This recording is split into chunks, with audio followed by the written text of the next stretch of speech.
Oula, voici la méthode chilienne pour apprendre le respect et l'éducation très rapidement. C'est-à-dire que tu voles quelque chose, eh bien tu as l'action et la sanction. L'éducation express même.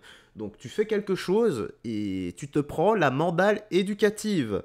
On appelle ça également l'école de la vie. Sauf que là, comme il a volé, eh bien il n'y a pas d'option de remboursement. Juste une chic note dans la tronche. Bref, direction Twitter pour les petites news actu du soir. Commençons, mais avant ça, petit like et commentaire pour le soutien, la force et le référencement. Alors on a quoi? La méthode chilienne favorise l'apprentissage rapide de l'honnêteté. Qu'en pensez-vous de cette méthode? 15 secondes de pur bonheur, les gars. Moi, je l'ai vu, là, je ne m'en lasse pas.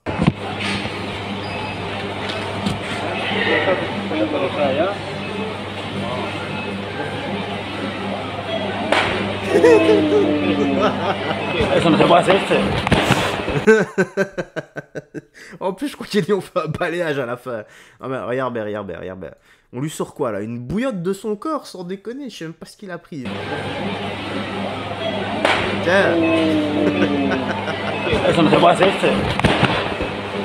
Ouais, je crois que le mec, il lui a mis une balayette. Donc, voilà. Une petite gifle éducative, ça fait toujours du bien. Avec ce que t'as volé, en plus. Incroyable. Bon, on a quoi ici? C'est le plus grand snap de l'histoire. J'ai les larmes aux yeux. Donc, entretien d'embauche. On va devenir un guetteur. Oh là là. Qu'est-ce qu'ils vont faire comme conneries encore? NXY, GERR, FLLA, BWQE. Et quoi, tu cries fort? Je crie très fort. Vas-y, fais un petit cri comme ça, parce que là, le four est fermé. Fais un petit cri. Ouais, c'est quoi, ouais, il est prêt, je crois. Qu'est-ce que c'est que ces conneries? Qu'est-ce que c'est? En plus, il crie vraiment très fort. Mais qu'est-ce que c'est que ces conneries, sans déconner? C'est vraiment le starter pack en plus qu'il a. Il est habillé vraiment en conséquence, le gars. Fais un petit cri. Ok. Ah là là. Oh oui, j'ai vu. Bon, je connaissais pas le garçon, mais franchement, ça fait de la peine. Je sais pas si vous le connaissez, les gars, mais Flash, donc. L'influenceur Ilyes Ba est décédé après un accident de moto à Créteil. Il a laissé derrière lui 2 enfants et un à naître. Aïe. Paix à son âme. J'espère que Jésus-Christ ouvrira les portes du paradis. Aïe. Ah, c'est triste, les gars. C'est très triste. Comme quoi, la vie ne tient qu'à un fil. Et ce qui compte, c'est pas ce qu'on fait ici sur Terre. Ça, c'est éphémère. Enfin si, ça compte ce qu'on fait sur Terre, mais je veux dire par là, gardez la foi. C'est ça que je voulais dire. Ceci, ce n'est qu'éphémère, c'est vraiment le commencement de tout. Et après, il n'y a que 2 voies possibles. Choisis la bonne. On a quoi? La vérité éclate, même si les Français n'ont jamais cherché à le cacher, mais beaucoup l'ignorent encore. Donc, le Birkin est marocain. Ok? Le Birkin, je sais pas. La vraie maroquinerie vient du Maroc. On va remettre tout le monde d'accord, les Américains, les Chinois et les maisons de luxe françaises qui fabriquent des sacs à main. Parce que oui, le savoir-faire des Marocains a été approprié par les maisons de luxe françaises. Et si aujourd'hui vous pouvez vous acheter un Birkin, c'est parce que toutes les méthodes, que ce soit de tannerie ou de confection artisanale, eh ben, elles ont été piquées chez les Marocains. Finalement, la tannerie française de luxe, c'est aussi une contrefaçon. Une contrefaçon de la tannerie marocaine, une contrefaçon du savoir-faire marocain. Aussi, ne vous posez plus la question de savoir si vous allez acheter vos contrefaçons en Chine ou vos sacs de luxe en France, peut-être sous-traités en Chine. Achetez directement vos sacs à main au Maroc. Hein? Parce que c'est le savoir-faire ancestral des tanneries de Fès et des artisans de Fès qui a été copié. Donc le luxe français, c'est de la copie des Marocains. Ouais, voilà. Le luxe français, c'est de la copie des Marocains. Pourquoi j'ai mis ça là, moi? Je m'en fous, franchement. J'achète pas du luxe, ça ne sert à rien. Bon, on a quoi ici? Un combat pour la France insoumise, voilà. Toujours cette victimisation insupportable sur les réseaux sociaux. Elle ne demande qu'un sourire. On peut lui dire que certains pays obligent les femmes à se déguiser en fantômes. C'est quoi ça? Allez, la victimisation, on y va les gars. Je pense qu'on a trouvé notre pleureuse de la journée. Enfin, du soir là, en l'occurrence. Parce que moi là, on est encore en pleine journée. Même notre famille, même de l'entourage, du lycée, je sais pas quoi, wallah. On souffre trop, ils disent trop, ils nous insultent, ils nous disent des injures. Il dit c'est quoi ça? C'est quoi ça? Ah bon, on s'en fiche. Nous, on s'en fiche parce qu'on sait bien qu'on est dans le chemin, dans le droit chemin. Ah! Donc on s'en fiche, on sait bien qu'on est dans le droit chemin. Mais on fait tout de même sa victimisation. Ah, mais... Ouais, enfin, c'est premier parjure, hein, première dissonance cognitive, là. Il dit c'est quoi ça? C'est quoi ça? Ah bon, on s'en fiche. Nous, on s'en fiche parce qu'on sait bien qu'on est dans le chemin, dans le droit chemin. On sait bien que Allah est avec nous. On sait bien qu'on est vraiment...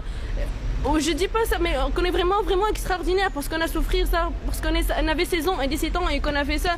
Mais je demande seulement, je demande qu'il m'accepte et je demande qu'une femme qui passe devant moi, elle me sourit, non pas elle me regarde comme ça, comme je suis son ennemi. On n'aime pas ça, on est des jeunes ordinaires, on s'amuse entre nous, on fait tout, on fait des conneries, mais on a des délires. On fait des délires, on fait tout. Pourquoi ils disent ça? Pourquoi ils disent qu'on est... Même notre famille, même de l'entourage. Ben, je ne sais pas pourquoi. J'en sais rien.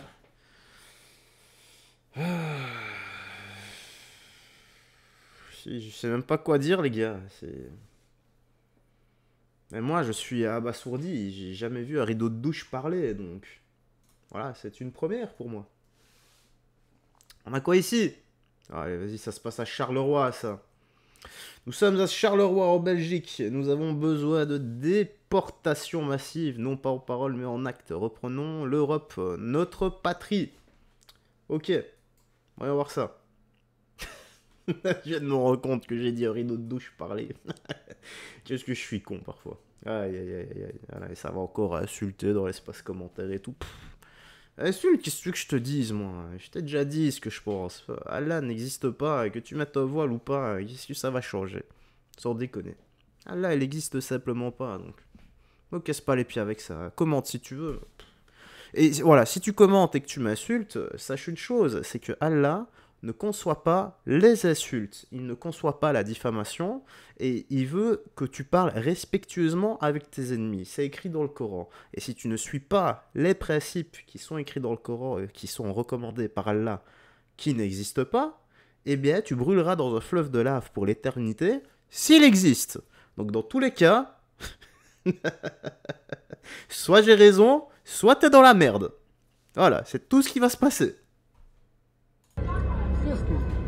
Bon, les gars, boire là-bas, hey. J'ai dit Ram, j'ai dit. Toi, tromper, hey. Sur la tête de ma mère. Vous filmez? Vous filmez? Vous filmez? Vous filmez? Mohamed, vous filmez?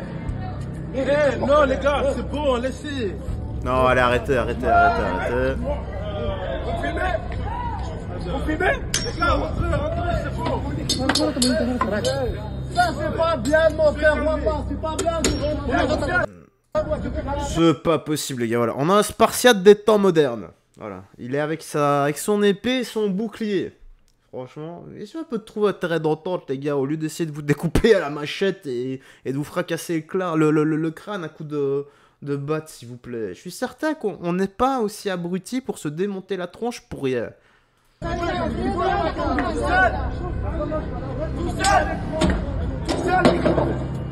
Non, allez, arrêtez.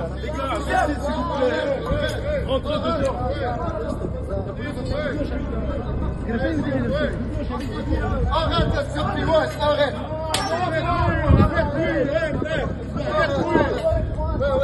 Arrête-nous, il est plus quand même. Cette vidéo, jamais vu. Vous êtes tous les fils de pute. Vous êtes tous. Ah, c'est chaud quand même comme situation. Bon, je suis content de pas habiter à Charleroi, moi. Voilà. Qu'est-ce qu'on peut en déduire? Bon, certainement un règlement de compte. Mais il y en a de plus en plus. Et à la machette en plus. Les gars, un seul coup, vous avez une main en moins. Et potentiellement, vous crevez. Oh, conseil, évitez les ennuis, barrez-vous quand c'est comme ça. Et si vous passez dans le coin, n'essayez pas de séparer physiquement. Appelez juste la police et mettez-vous en sécurité. Moi, c'est le seul conseil que je peux vous donner. Cette utopie qu'on aimerait, c'est de juste vivre en paix et de se respecter tous les uns les autres. Voilà. Enfin bref, la petite news actu se termine ici. Dis-moi dans l'espace commentaire ce que t'en as pensé. Si je vais mettre, non, pas comme ça. Voilà, ça. Là c'est déjà mieux. Voilà, ça me fait de la peine. Et ça c'est drôle au moins. Voilà, on va conclure là-dessus. Là c'est drôle. Là vas-y, on réécoute son cri une fois pour nous mettre de bonne humeur. Tu penses quoi de tout ça, garçon? Avec la situation là, toi t'aurais crié comment? Voilà. Imaginons qu'il a crié arrête. Je suis certain qu'il se serait stoppé si lui était là à côté. Ils auraient tous sursauté. Allez, garde la foi, que Jésus-Christ te bénisse, paix, amour, la vraie. Même vous, mademoiselle, que Jésus-Christ vous bénisse. Et puisse-t-il vous ouvrir les yeux et pourriez-vous, j'espère, revenir à la lumière. Ciao et fais attention à toi.